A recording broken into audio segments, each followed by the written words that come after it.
Well, it's a time of year, you have to build a foundation and continue to build that foundation. And you can't move on. You can't just put things in if you don't have the base knowledge, the base concepts down. And, I felt like last year, especially defensively, we moved on too quick for whatever, for a number of different reasons. But decided that we wanted to go back and start and square one.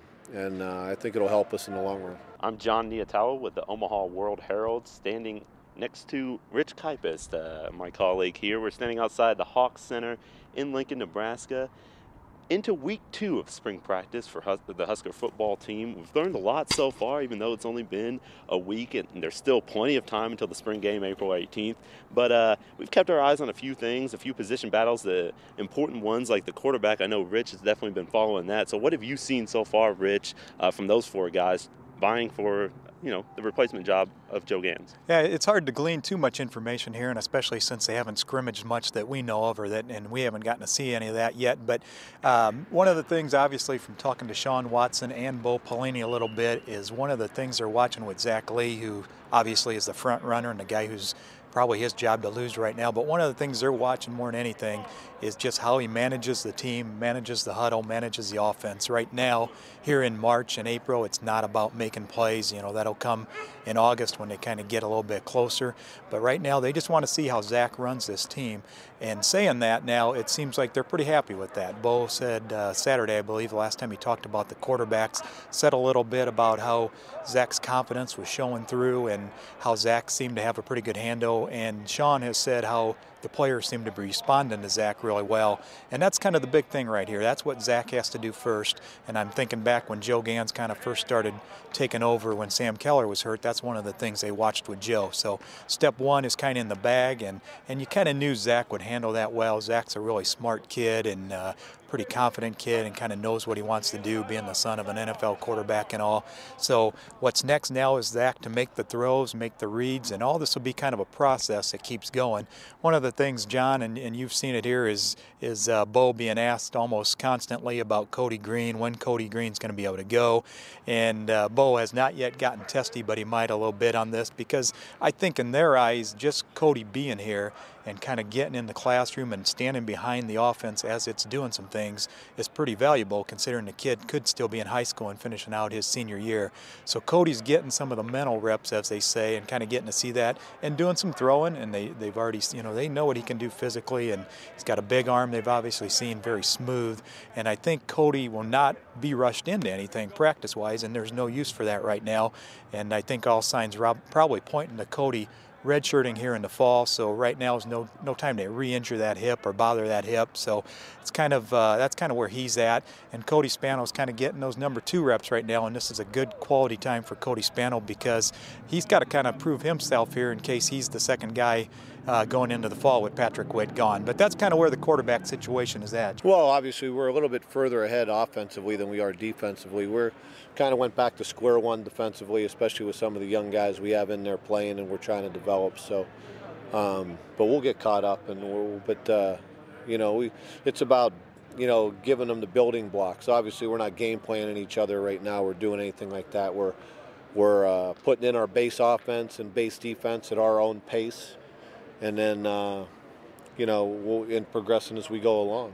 And so far it's worked out well. And like I said, just because of familiarity with the system, we were a little bit ahead of that offensively than we are defensively. John? Yeah, you mentioned Zach Lee. Obviously, he was the presumed favorite coming into spring camp by all the outsiders. We believe that Zach Lee would be the guy, and certainly at least at this point he is. And you spoke with him on Friday. I mean, how is he handling this situation? Do you feel that he, all the expectations that kind of are accompanied by just the number 1 starting quarterback job at Nebraska, how does he fit that role? How has he adjusted to it? Right. Zach did one of the smartest things he could do. He talked to Joe Gans a lot about it, and kind of what to expect and kind of how to handle himself and how to carry himself.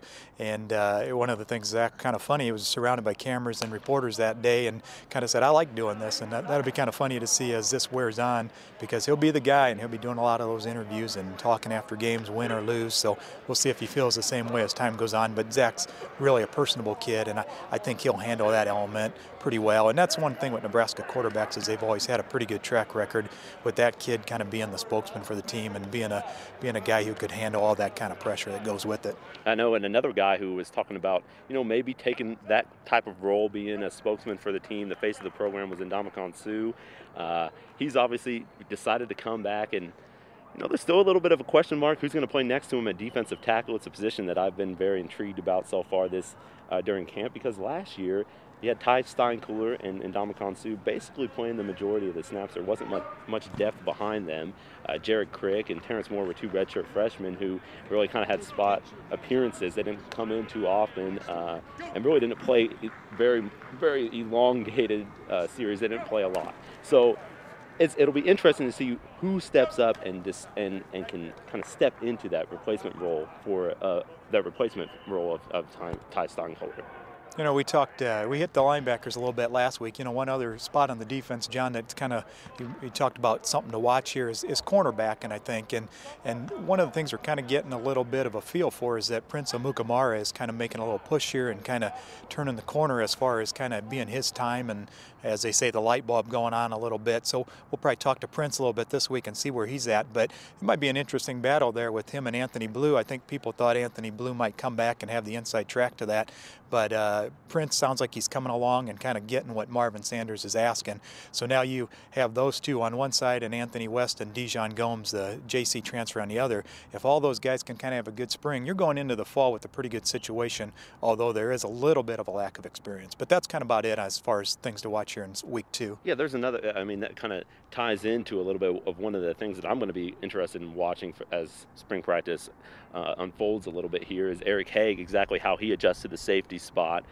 because I know transitions can be tough, even though he is just moving to a different position in the defensive backfield. He played as a nickel back a lot last year, but he has the physical skills. It seems right. like he could be that type of guy, and that's one thing that I'm going to watch. Is there anything else that kind of sticks out in your mind here as we slowly but surely approach the spring game on April 18th? Punter, kind of the hidden thing in all this is who punts. So we'll try and find out who's kind of doing some of that in practice here, because they lost a guy that was a 3-year veteran and the guy that handled all that duty, and Dan Titchener didn't have huge numbers any of those 3 years, but he was reliable, and he kind of went out there and did the job. So you got a couple of walk-ons, and we'll have to see if Alex Henry's doing any of that in practice here. Alex, obviously the place kicker, but they've got to find somebody, and they've got to find somebody consistent to kind of handle that role. One last thought on Eric Haig too is moving to safety. It makes you wonder a little bit if they really felt good about those cornerbacks, that they thought Eric would be expendable if one of those guys can kind of step in and be the nickelback,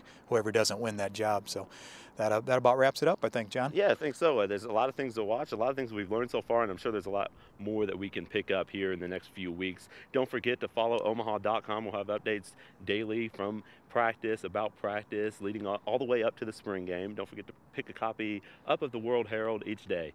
For the Omaha World Herald, I'm John Niatawa. And I'm Rich Kipest.